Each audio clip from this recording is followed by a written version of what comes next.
لا إله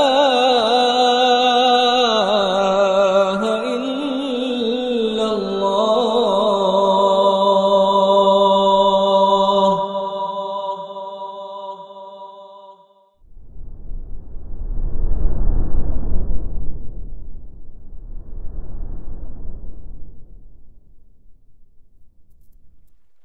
الحمد لله الذي أرسل رسوله بالهدى ودين الحق ليظهره على الدين كله وكفى بالله شهيدا، والصلاة والسلام على نبينا نبي الهدى محمد وعلى آله وصحبه ومن تبع الهدى. اللهم إنا نسألك علما نافعا ورزقا طيبا وعملا متقبلا.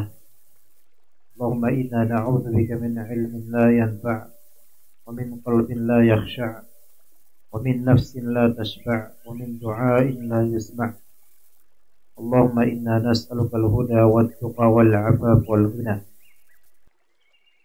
Berkata Imam Asy-Syafi'i rahimahullah, tidaklah aku melihat dalam perkara hawa nafsu suatu kaum atau perkara kebid'ahan suatu kaum yang lebih sering bersaksi palsu atau berdusta dibandingkan orang-orang Syiah Rafidhah.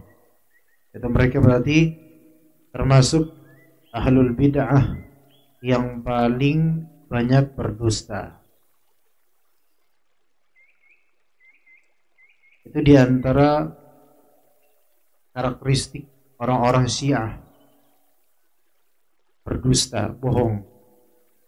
Dan juga orang-orang Syiah Rafidhah yang ada di Indonesia, mereka berbaur dengan orang-orang Sunni, yaitu masyarakat awam muslimin, dan mereka akan mengklaim diri mereka sama dengan Sunni, padahal mereka Syiah Rafidhah Ithna Asyariyah. Kemudian diriwayatkan dari Asy-Sya'bi rahimahullah, ia berkata, wahai Malik di sini maksudnya Malik bin Mighwal Al-Kufi Abu Abdullah, seorang yang thiqah tsabat, seorang yang terpercaya lagi kuat hafalannya, ya, dan jemaah ulama pun meriwayatkan dari Malik bin Mighwal ini karena terpercayanya beliau dari segi hadis dan ilmu. Wahai Malik, sekiranya, jadi Asy-Sya'bi berkata kepada Malik bin Mighwal, sekiranya aku menginginkan agar mereka, itu orang-orang Syiah Rafidhah, memberikan budak-budak mereka padaku dan memenuhi rumahku dengan emas. Jadi harta, di antara harta yang berharga, paling berharga yang tidak hidup, yaitu emas. Dan harta yang paling berharga dan hidup, budak. Kalau misalnya orang-orang Syiah memberikan budak-budak mereka, berarti kan kita punya budak tuh enak, ikhwan. Nah, itu banyak, memenuhi rumah saya dengan budak-budak pemberian mereka dan juga emas. Tujuannya supaya saya berdusta untuk mereka atas nama Ali. Jadi disogok dengan budak yang banyak dan emas yang berlimpah, supaya menggadaikan kebenaran dan berdusta untuk kebaikan dan kemaslahatan orang-orang Syiah atas nama Ali, ya. Dan niscaya mereka melakukannya, akan tapi demi Allah aku tidak akan berdusta atas Ali selamanya. Maka kalau kita mencontoh ulama ahli hadis dan ulama salaf, kita dapati mereka tidak mengejar dunia, kekuasaan dan semisalnya untuk menutupi kebenaran dan menzahirkan kebatilan selagi mulutnya disumpal dengan uang. Namun bagi orang-orang yang mengejar dunia dan popularitas dan kekuasaan, maka pelumasnya itu uang untuk menegakkan kebatilan dan menutupi kebenaran. Jadi ada orderan dari situ. Sekte-sekte menyimpang diangkat dan dianggap baik. Ya. Nah, ini berarti ada sesuatu.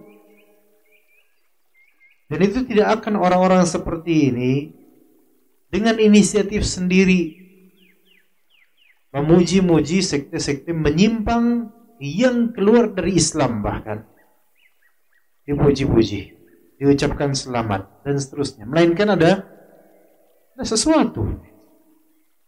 Tidak ada budak yang diberi, tapi ada sesuatu dari dunia yang menjadi licin. Wahai Malik, sesungguhnya aku telah mempelajari perkara-perkara hawa nafsu semuanya. Maksudnya Asy-Sya'bi itu telah mempelajari firqah-firqah yang menyimpang. Ya bukan berarti mempelajari hawa nafsu berarti ada hawa nafsu dia pelajari, ada syahwat dia pelajari, bukan gitu maksudnya.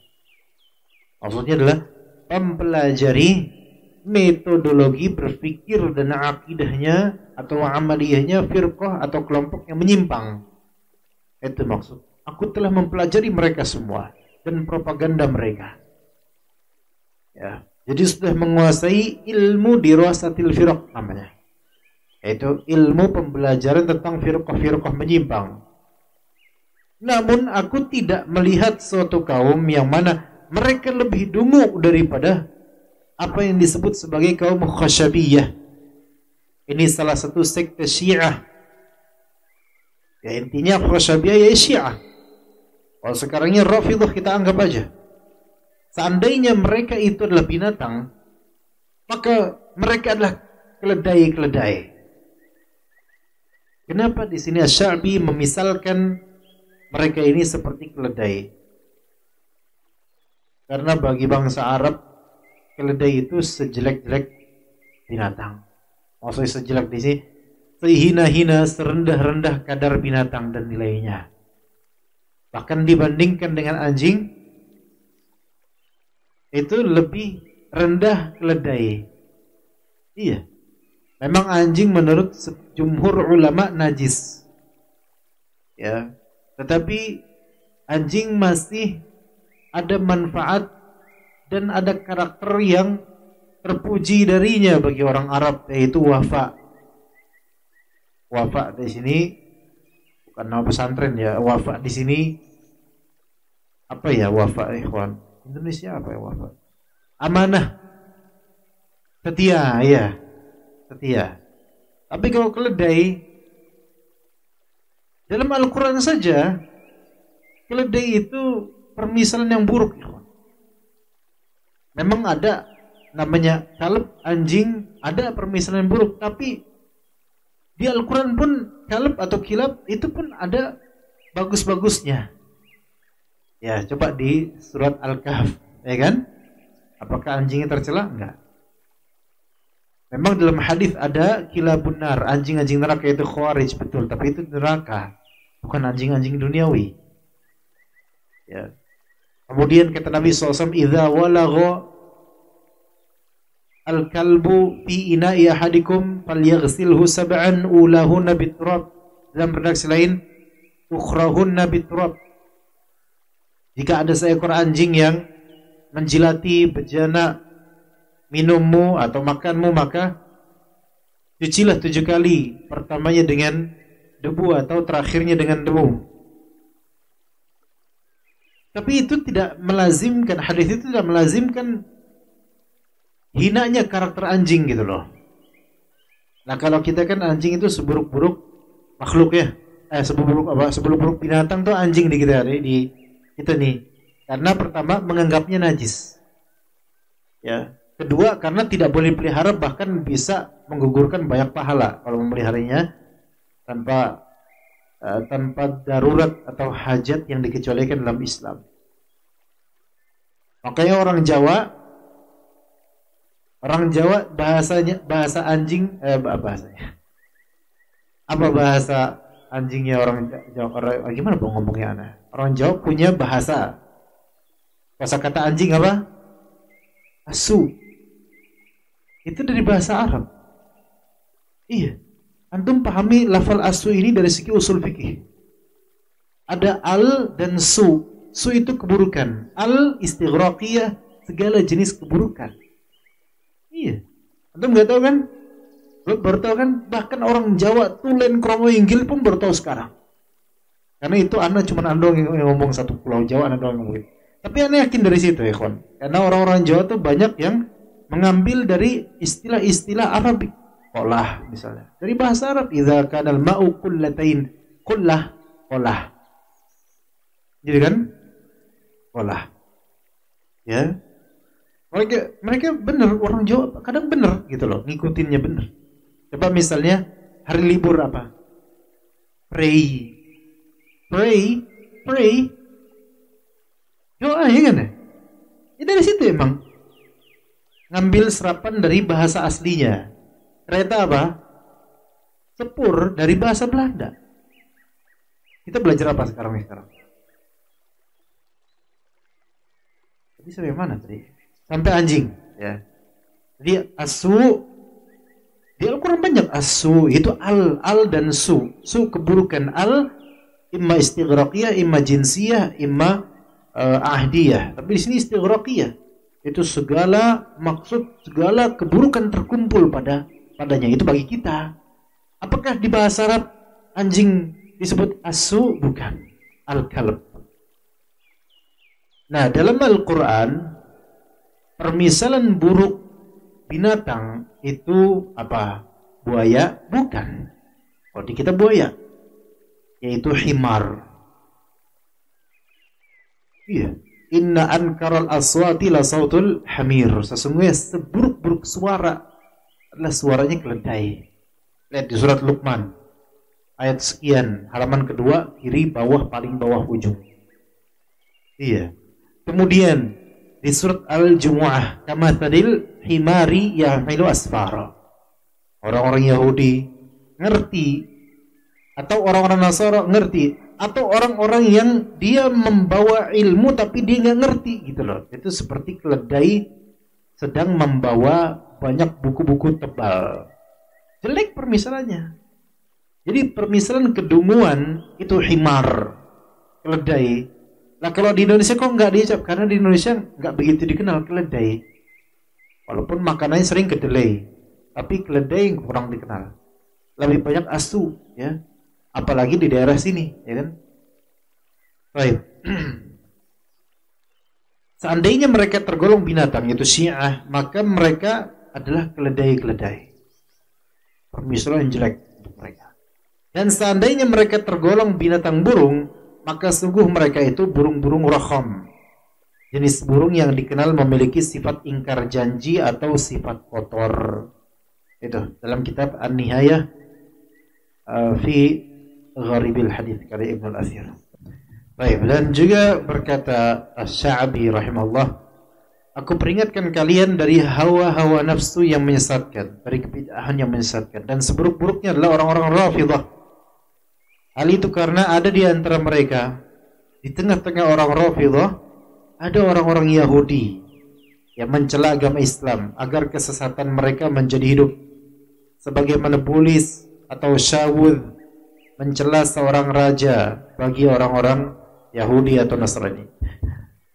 Jadi orang-orang seperti ini tidaklah masuk Islam karena rasa cinta atau takut kepada Allah, akan tetapi masuk Islam pura-pura, padahal pada dirinya ada kebencian dan celaan kepada orang-orang Muslim, sehingga Ali bin Abi Thalib membakar mereka dengan api, walaupun ini diingkari oleh sahabat lainnya, dan mengasingkan mereka ke beberapa negeri.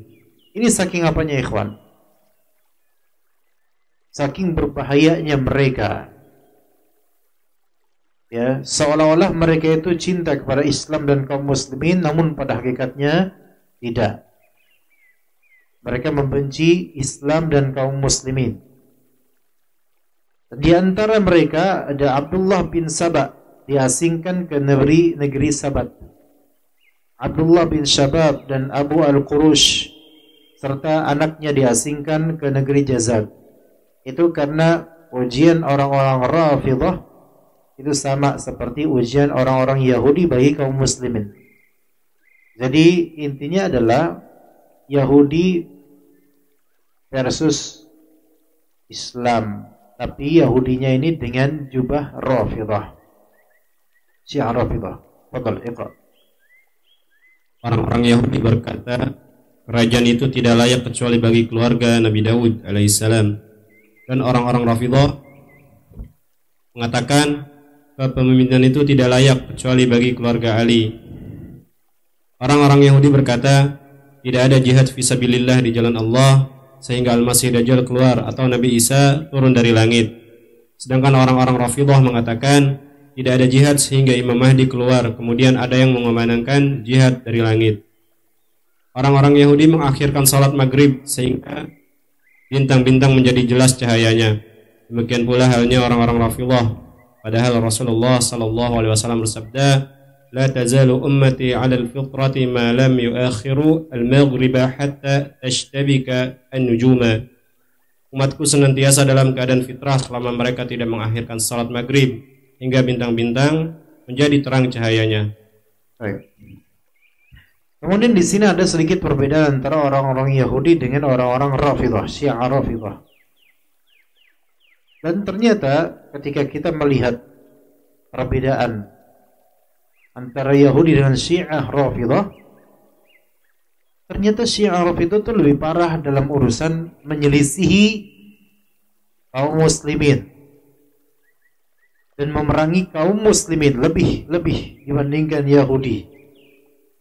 Yang pertama, kata orang Yahudi, kerajaan itu tidak layak kecuali bagi keluarganya Daud. Oke, mereka itu mengagungkan the Star of David atau bintang David. Israel, negara Israel yang mereka buat. Ya, jadi kata mereka, keimaman atau kerajaan itu tidak layak kecuali bagi keluarga Daud. Dan orang-orang Rafidhah mengatakan kepemimpinan itu tidak layak kecuali bagi keluarganya Ali. Ghulu dan sikap berlebihan mereka kepada Ali bin Abi Thalib. Apa bedanya dengan orang-orang Yahudi, ikhwan? Orang Yahudi di sini masih ada pengagungan terhadap Nabi Daud sebagai rajanya gitu loh. Sedangkan orang-orang Syiah Rafidhah ini melebihkan Ali bin Abi Thalib dari kadar kemanusiawiannya atau sebagai sahabat Nabi, dilampaui di atas Nabi sallallahu alaihi wasallam. Keluarga Alawi. Keluarga Ali berarti keluarga Alawi. Maka kadang-kadang disebut juga dengan Alawiyin. Dan tidak sedikit darinya dari kalangan Syiah. Tidak sedikit darinya dari kalangan atau penganut Syiah. Dan tidak sedikit dari orang-orang yang mengklaim keturunan dari Nabi kita alaihi salatu wassalam, dari keluarga Nabi sallallahu alaihi wasallam, tidak sedikit dari mereka Syiah. Tidak sedikit, dan itu diakui oleh sebagian dari mereka. Dan sebagian dari mereka pun mutasawwifah, sufi. Maka Syiah itu, Rafidhah, banyak masuk ke jasad kaum muslimin melalui pintu sufi. Melalui pintu sufi. Kenapa? Karena ada beberapa kesamaan idealisme. Ada common sense antara sufi, terutama sufi yang ekstrim, dengan Syiah Rafidhah. Di antara common sense mereka adalah memelihara riwayat makdzubah, dhaifah, maudhu'ah, yaitu memelihara kisah-kisah dan riwayat-riwayat atau khurafat-khurafat yang tidak jelas sanadnya dan jelas kebohongannya. Itu ada pada banyak dari kalangan sufi mutasawwifah dan juga lebih-lebih dari kalangan Syiah. Klop di situ. Ya. terutama tentang para wali. Itu banyak sekali khurafat, bisa terbanglah, bisa ini, bisa tiba-tiba hadir, dipanggil hadir dan seterusnya. Itu diantaranya. Tapi yang menjamak dari seluruh kesamaan antara mereka adalah menyelisihi sunnah Nabi, itu dia intinya. Alaihissalam. Ya, tapi kemudian kata orang-orang Syiah Rafidhah, kepemimpinan itu lain kecuali bagi keluarganya Ali bin Abi Thalib.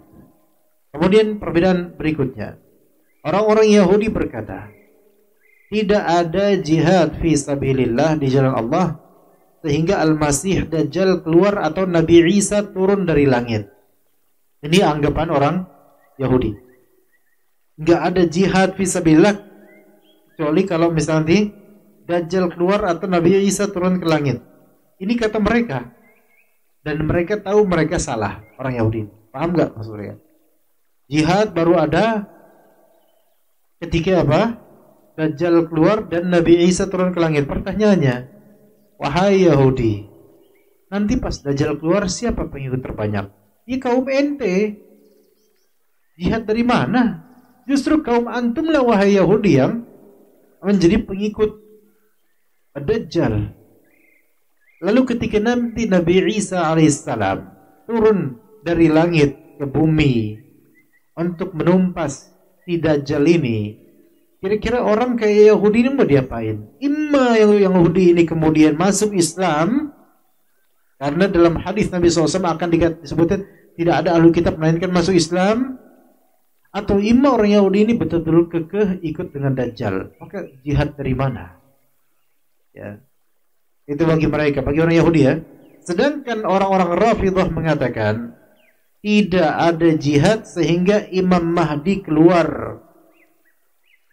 Tapi Imam Mahdi versi mereka ya. Imam Mahdi versi mereka. Baru terjadi jihad kalau Imam Mahdi keluar. Kemudian ada yang mengumandangkan jihad dari langit. Itu kata. Ini ada kesamaan dan ada perbedaan dengan Yahudi. Kemudian berikutnya, orang-orang Yahudi mengakhirkan salat maghrib sehingga bintang-bintang menjadi jelas cahayanya.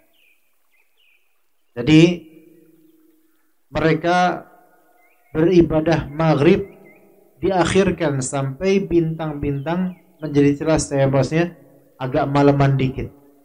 Nah, demikian pula halnya orang-orang Rafidhah, Syiah Rafidhah. Padahal Rasulullah SAW bersabda, la tazalu ummati 'ala al-fitrati ma lam yuakhirul maghrib, bukan yuakhiru, ma lam yuakhirul maghriba hatta tashtabikan nujum.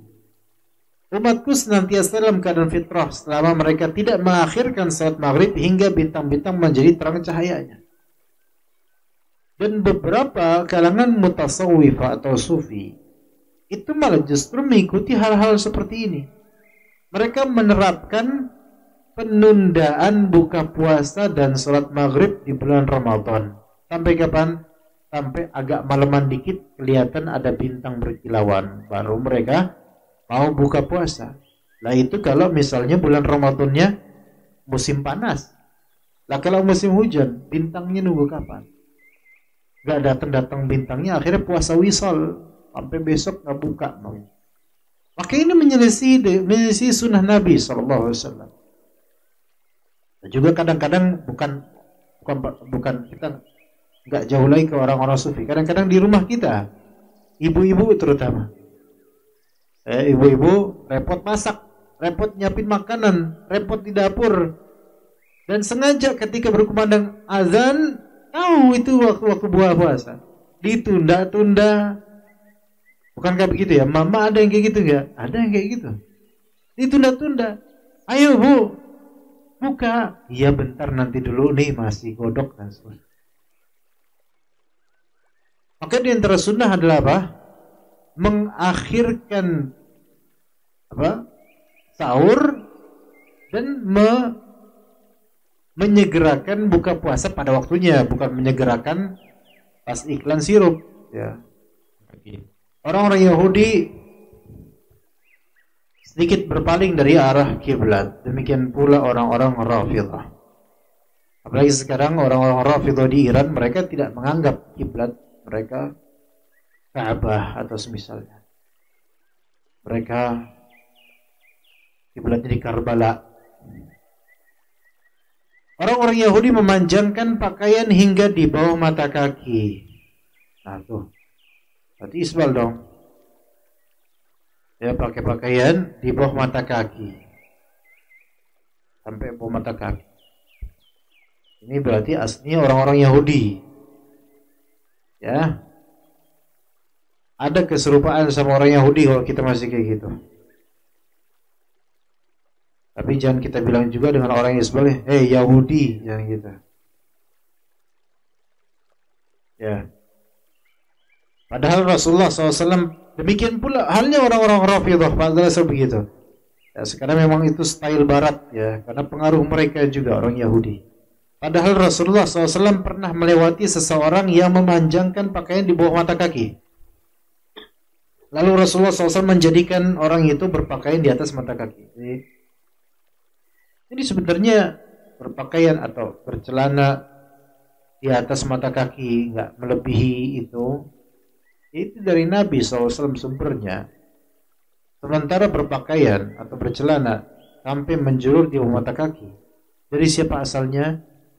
Yahudi. Ya, kalau ternyata di antara kita kemudian bilang itu cingkrangan kayak orang kebanjiran dan seterusnya, antum itu Muslim atau Yahudi sebenarnya? Oh, ngomong kayak gitu, itu kan dari Rasulullah SAW. Kita maafkan kalau memang jahil ya, tapi kalau udah pernah dengar hadisnya masih kayak gitu, ana khawatir antum terjerumus dalam kekufuran. Karena jelas ini menghina sunnah Nabi SAW. Kalau kita katakan itu sunnah dianjurkan, bukan wajib ya. Tapi kalau kita katakan di bawah mata kaki itu haram dan di atasnya itu wajib, kan berarti menghina sesuatu yang diwajibkan oleh Rasulullah SAW. Ya. Bahkan dalam hadis Nabi SAW ada 3 golongan yang Allah tidak mau mengajak bicara baik-baik padanya, tidak mau memandangnya dan mendapatkan azab yang pedih. Di antaranya adalah al-musbilu izarahu, orang yang menjulurkan kainnya di bawah mata kaki. Nah, sekarang ada orang Muslim kemudian malah mencela itu. Ngapain coba naikin di atas mata kaki kayak kebanjiran aja. Ada juga bahkan yang, saya kalau misalnya celana saya di bawah mata kaki, dakwah saya tidak akan diterima masyarakat. Lihat tuh, ada yang kayak gitu ya kan. Paham gak maksudnya? Ada orang bilang ke anak kayak gitu. Anak tanya, antum kenapa kok isbal, kok di bawah mata kaki celananya? Dan itu anak-anaknya itu di Jakarta. Kemudian dia orang Lampung, lagi belajar kuliah sama anaknya kayak gitu di kelas. Antum kenapa kok kayak gitu? Angkatlah. Wah, anak kalau nggak isbal, anak nggak bakal diterima dakwah anak di kampung. Paham nggak maksudnya? Ini kan konslet. Dia kan lagi di Jakarta, lagi nggak dakwah.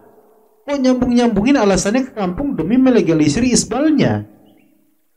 Apa urusan? Antum tinggal angkat, antum nggak sedang berdakwah, antum nggak ada di kampung antum di Jakarta dan nggak ada orang yang mencela, insya Allah angkat celananya, nggak masalah.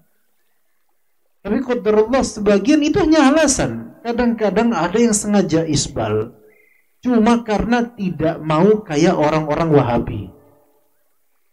Iya. Atau minimal nggak mau kayak orang-orang jemaat tabligh. Baik nggak mau kayak orang-orang itulah. Iya, antum kenapa kok mikirin pandangan manusia padahal Rasulullah SAW menyuruh kayak gitu. Nanti kalau anda misalnya naik angkat celana, nanti kayak Mukhlas Abu Zulul dong, gitu misalnya. Aina insanuhu. Hah? Ini bukan, mana orangnya? Oh, di dalam ini. Ya. Iya, Masya Allah gitu. Kayak beliau dong nanti. Emang kenapa kayak beliau? Ya, anak-anak gaul aja sudah mulai tidak isbal. Tapi niatan mereka bukan karena sunnah Nabi. Karena trending outfit mereka kayak gitu. Celana pensil, gitu. Iya, celana pensil ya. Ajaib, berarti kuku-kukunya itu hitam semua tuh. Ya, nggak dapat pahala. dan tidak berdosa jadinya karena nggak isbal. Lah ini ngerti dalil, tahu, kemudian berasal masalah khilafiyah. Ya kalau khilafiyah carilah yang paling berhati-hati dong. Itu kalau emang kita katakan khilafiyah emang.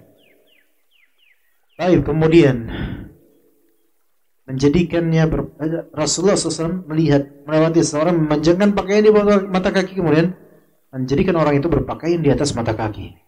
Nah, itu Rasulullah menyuruh orang itu untuk naikin kainnya. Kemudian ikhwan, lanjut Bapak. Baik, orang-orang Yahudi merubah kitab Taurat. Demikian pula orang-orang Rafidhah, mereka telah mengubah Al-Qur'an. Iya, kitab mereka itu Al-Quran versi mereka ada sendiri, ya ada beberapa lafal yang mereka ubah, tapi tentu tidak tersebar di antara kaum muslimin.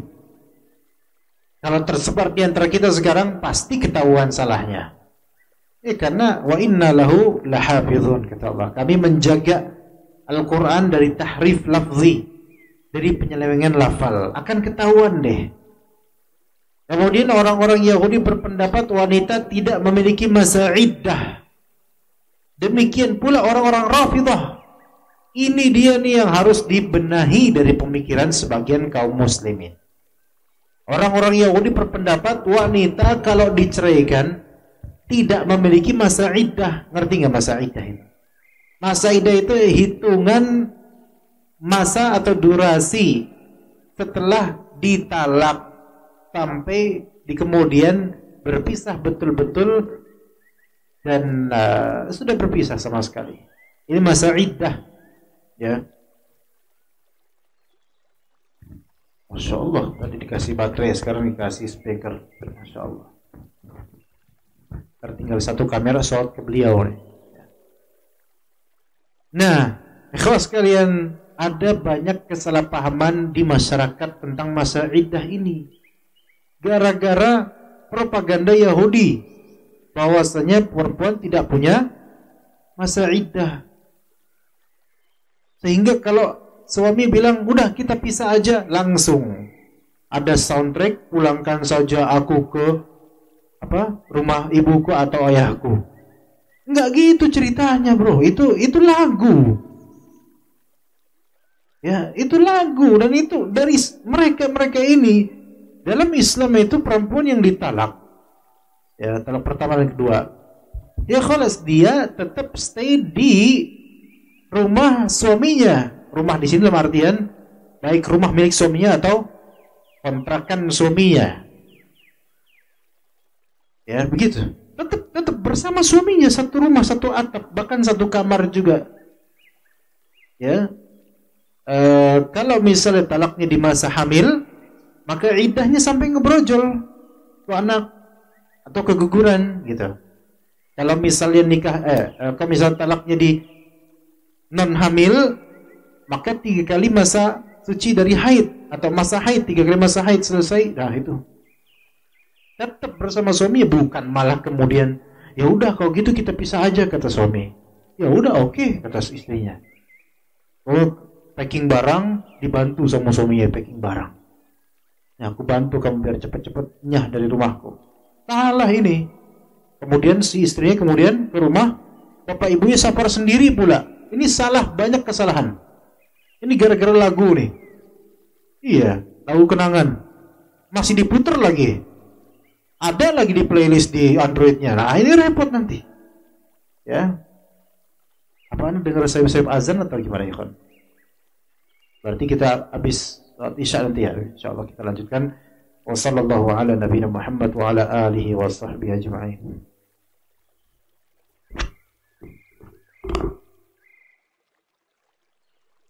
Alhamdulillah, wassalatu wassalamu ala Rasulillah, amma ba'd. Baik, kita lanjutkan ikhwan, kata penulis hafizahullah.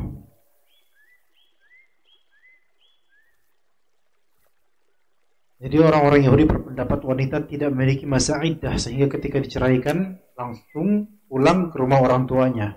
Begitu juga dengan orang-orang Rafidhah. Tapi orang-orang Muslim tidak begitu. Mereka harusnya mengikuti peraturan syariat Allah Subhanahu wa taala untuk masa iddah. Kemudian orang-orang Yahudi membenci malaikat Jibril dan mengatakan Jibril adalah musuh kami. Ya, itu ada di surat Al-Baqarah. Kemudian sebagian dari orang Rafidhah, sebagian, ingat ini tidak semua dari sekte Rafidhah.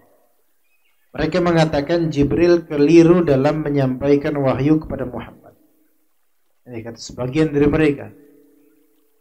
Berarti harusnya ke siapa wahai Rafidhah? Harusnya ke Ali bin Abi Thalib. Tapi Jibril salah nyampein. Masya Allah. Orang-orang Yahudi dan Nasrani lebih utama dibandingkan orang-orang Rafidhah, Syiah Rafidhah, dengan dua perkara.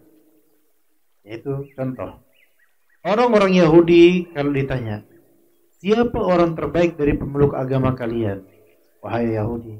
Maka mereka akan menjawab, para sahabatnya Nabi Musa alaihissalam. Nah, orang-orang Nasrani, Kristen, kalau ditanya, siapa orang terbaik dari pemeluk agama kalian? Mereka akan menjawab, para sahabatnya Nabi Isa alaihissalam. Tapi kalau orang-orang Rafidhah ditanya, siapakah seburuk-buruk orang dari pemeluk agama kalian? Mereka menjawab, para sahabat Nabi Muhammad alaihissalam. Jadi gimana itu? Ya, Nabi Musa, Yahudi memuji Nabi Musa dan para sahabatnya. Nasrani memuji berlebihan terhadap Nabi Isa dan memuji para sahabatnya Nabi Isa. Sementara Rafidhah, mereka pura-pura memuji Muhammad alaihissalam dan mereka paling benci kepada sahabatnya Nabi Muhammad alaihissalam radhiyallahu anhu. Mereka orang-orang Rafidhah diperintahkan agar memintakan ampunan untuk para sahabat Nabi, malah justru mereka orang Rafidhah mencela para sahabat Nabi. Jadi kebalik. Ya, maka pedang pantas dihunuskan kepada orang-orang Rafidhah sampai hari kiamat. Kaki mereka tidak akan kokoh dan panji mereka tidak akan tegak serta kalimat persatuan mereka tidak akan terwujud. Dakwah mereka terbatalkan dan persatuan mereka tercerai-berai. Setiap kali mereka menyalakan api peperangan, maka Allah akan selalu memadamkannya. Kullama awqadu nara lil harbi atfa'aha Allah. Ya, setiap mereka berusaha menyalakan api peperangan, Allah selalu memadamkannya dengan membela orang-orang sunnah. Muhammad bin Subayh As-Sammak berkata, aku telah mengetahui bahwa orang-orang Yahudi tidak mencela para sahabat Nabi Musa. Orang-orang Nasrani tidak mencela para sahabat Nabi Isa. Maka bagaimana keadaan kalian wahai orang-orang Rafidhah yang bodoh? Kalian mencela para sahabat Nabi Muhammad. Aku telah tahu dari pintu mana kalian datang. Ini dikatakan As-Sammak. Dosanya kalian wahai Syiah tidak menyibukkan diri kalian. Nah, maksudnya apa? Sepantasnya seorang Muslim tersibukkan dengan dosa-dosanya. Nah, apa maksudnya? Tersibukkan untuk introspeksi diri dan taubat dari dosa-dosanya. Itu maksudnya. Maka dosa kalian wahai Rafidhah tidak menyibukkan diri kalian dengan beramal soleh, dengan menutup dosa-dosa itu. Ini kalimat yang sangat dalam sebenarnya.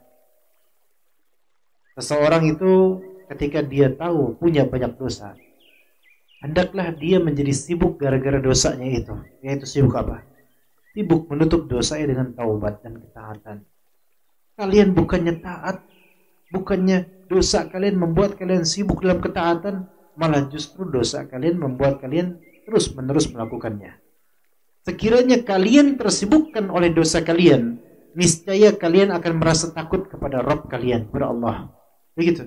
Ya, sekiranya seseorang tersibukkan akan dosanya, yaitu gara-gara dosa dia sibuk taat, dia sibuk berpikir. Berpikir untuk bagaimana keluar dari dosa ini, itu sibuk.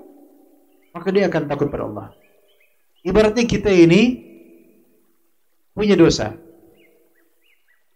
Ibaratnya kita ini memiliki hari-hari ngambang seperti kapal kertas di tengah lautan karena dosa. Bagaimana antum menyibukkan diri ketika itu? Imma antum menyibukkan terus-menerus dalam dosa itu tamadi ala dzunub, terus-menerus melakukan dosa, tersibukkan dengan dosanya, dengan berbuat dosa terus, dan itu buruk.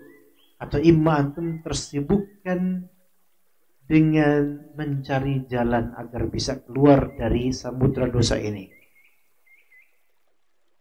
Dan betapa adanya di setiap dari kita punya masa-masa gamang, punya masa-masa bingung karena dosa. Tinggal di masa bingung itu kita mau berpegang kemana? Kadang misalnya berusaha baca Quran, tetap aja hati ini nggak enak gitu karena kepikiran akan itu, karena dosa yang telah dilakukan. Kok masih ya fitnahnya masih di hati saya misalnya. Berusaha ngumpul sama teman-teman, mencari teman-teman yang saleh, tapi ternyata mereka tidak menyembuhkan. Kemudian berusaha ke majelis ilmu untuk mendapat kesegaran pikiran dan siram rohani. Nah, itu mulai. Itu namanya apa? Menyibukkan diri karena dosa. Menyibukkan diri dengan ketaatan karena dia merasa dosa. Dan itu bagus. Allah akan memberinya hidayah, ikhwan. Ini hal yang Anda yakin pernah terjadi pada setiap dari kita. Kita punya dosa tertentu, berulang-ulang mungkin, dan ternyata konsekuensi dosanya itu membuat kita itu gamang, kepikiran, bingung, dan seperti ada di tengah samudra. Dan tidak ada nahkota, tidak ada apa, kita bingung mau kemana, mau ngapain. Akhirnya kita cari amalan-amalan. Ada yang pagi kemudian udah sholat duha yuk, sholat duha. Belum tenang. Dengerin kajian online, belum tenang. Datang ke sholat zuhur, belum tenang. Dan seterusnya sampai Allah berikan kemudian amalan tertentu yang membuat dia, alhamdulillah ini cocok sama saya, akhirnya hilang itu. Ya. Dan kadang hal seperti ini biasanya tentang lawan jenis. Baik laki-laki maupun perempuannya. Terutama perempuannya. Karena lebih peka, lebih dalam, lebih sensitif. Kalau laki-laki kadang-kadang enggak. Ditolak, bukan dukun bertindak, bukan, ditolak, cari lagi. Masih banyak di stok, tiap tahun selalu ada, ya. Gitu. Kadang perempuan enggak gitu. Kadang laki-laki juga ada yang sebaliknya dari yang tadi, lama untuk move on. Nah, ini move on, istilahnya move on. Gimana cara move on? Jadi ketika seseorang berdosa berulang kali mungkin sehingga dosa tersebut seperti benalu hati, untuk mencabutnya agak susah, seperti menyatu, seperti jamur hati, susah, butuh proses, butuh waktu. Maka seandainya kita tersibukkan oleh dosa untuk menghilangkan dosa itu, maka kita akan semakin takut sama Allah. Sungguh, kemarin kita lanjutkan perkataan ini. Sungguh termasuk dari dosa kalian adalah kalian lalai dari orang-orang jahat. Celaka kalian. Bagaimana kalian tidak lalai dari membicarakan kesalahan orang-orang baik ini, para sahabat? Jadi ada orang-orang jahat yang harusnya kalian tumpas, kalian lalai akannya, enggak memperhatikan mereka, enggak menggubris eksistensi mereka. Tapi ada orang-orang baik, yaitu para sahabat, kalian malah justru mencela mereka, menyibukkan diri dengan menghajar mereka. Nah, ini ajaib nih. Ya. Ada banyak ahlu maksiat, banyak di sekitar rumah kita mungkin ahlu maksiat banyak. Tapi yang antum urusin siapa? Beberapa ikhwan yang bermasalah manhajnya dan seterusnya, yang itu jauh. Antum dicengkari ikhwan tersebut di Pekanbaru. Antum urusin tuh ikhwan. Padahal depan antum dangduters. Itu nasihatin dangduters. Iya. Itu yang lebih dekat. Padahal tetangga antum yang merupakan paman atau saudara antum, apa terus lainnya apa selain dangduters? Rockers. Iya, rockers itu kan roti kering, ya. Iya. Roti kering, ya kan? Coba wa anzir ashiratakal aqrabin. Kadang-kadang gitu, kita tersibukkan dengan yang jauh. Padahal itu orang baik. Yang dekat padahal banyak kejahatan, kita lalai akannya. Sekiranya kalian termasuk orang-orang baik, niscaya kalian tidak akan mencela orang-orang yang berbuat kekeliruan sedikit gitu, sedikit kekeliruan kalian celak langsung.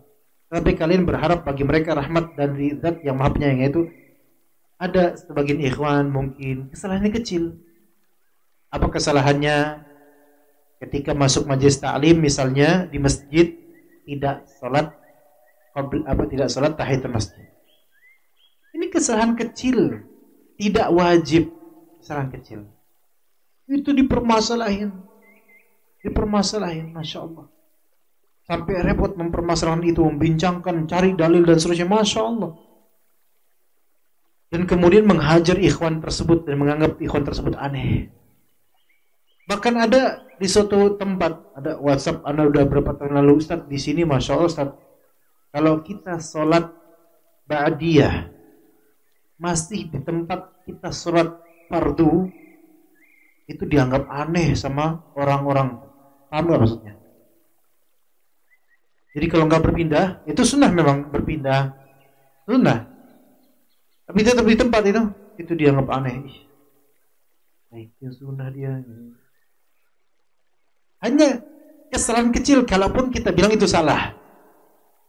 Yang sebenarnya itu bukan suatu kesalahan, bukan suatu kesalahan yang pantas pelakunya diasingkan atau dicela. Enggak tercela. Ya mungkin dia memang kesempitan, udah di situ aja. Atau mungkin dia agak mager dikit, atau dia punya hutang banyak, takut orang yang punya menghutanginya ada di belakang, mungkin gitu kan. Jadi dia tetap di situ, takut noleh dikit tagihan nih, nah kan gitu. Oke, dia tetap di depan terus sampai kosong masjidnya gitu. Bisa jadi, wallahu a'lam.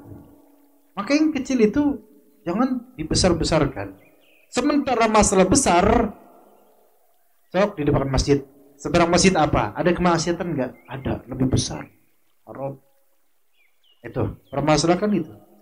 Akan tetapi memang kalian termasuk orang-orang yang buruk. Maka dari itu kalian mencela para syuhada, orang-orang mati syahid, dan orang-orang saleh. Mereka punya salah, pasti para sahabat ada punya salah. Tapi kalau dikorek-korek, dicari-cari, dibesar-besarkan, itu adalah Rafidhah itu. Wahai para pencela sahabat Nabi, sekiranya kalian tidur di malam hari kalian dan berbuka puasa di siang hari kalian, maka itu lebih baik bagi kalian daripada kalian menghidupkan malam hari dengan qiyamul lail dan menghidupkan siang hari dengan puasa, tapi kalian mencela para sahabat Nabi. Artinya, kalian malam molor, tahajud enggak. Siang pun kalian tidak berpuasa, padahal Ramadan itu masih mending.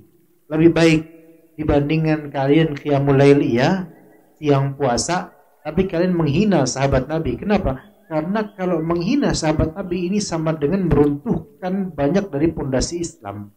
Kenapa begitu? Karena Al-Quran teriwayatkan melalui jalur siapa? Para sahabat. Hadis teriwayatkan melalui jalur siapa? Para sahabat. Tanpa wasithah para sahabat, nggak sampai agama ini ke kita.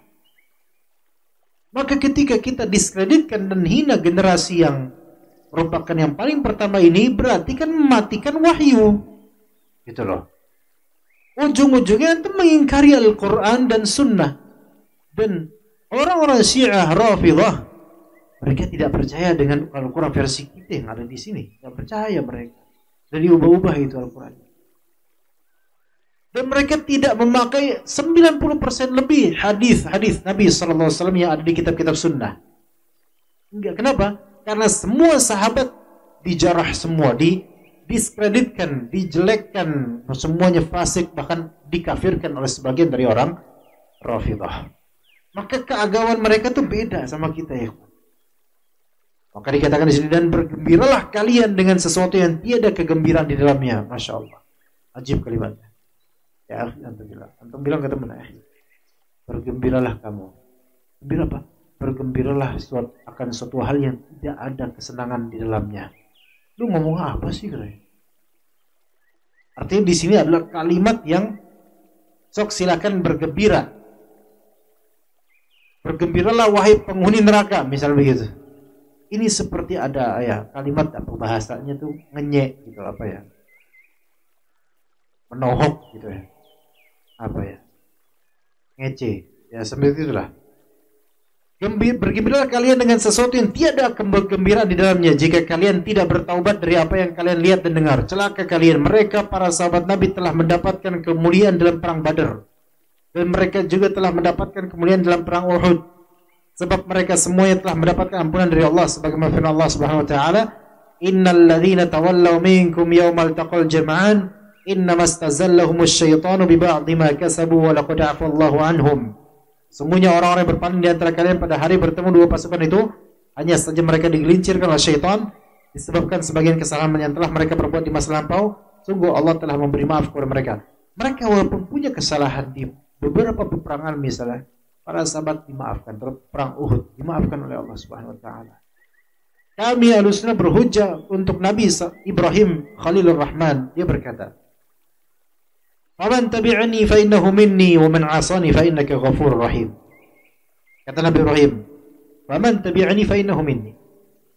Siapa yang mengikutiku, maka dia termasuk golonganku.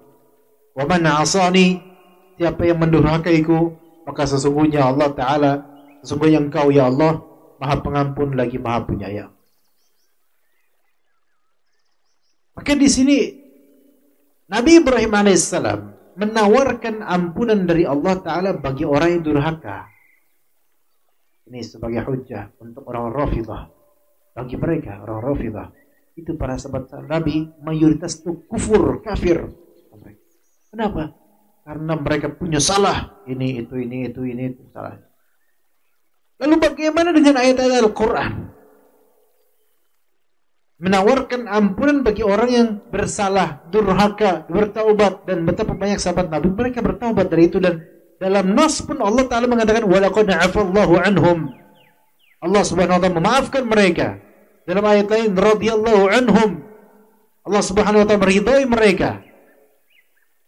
Nah, kalau ridho berarti dimaafkan enggak? Dimaafkan.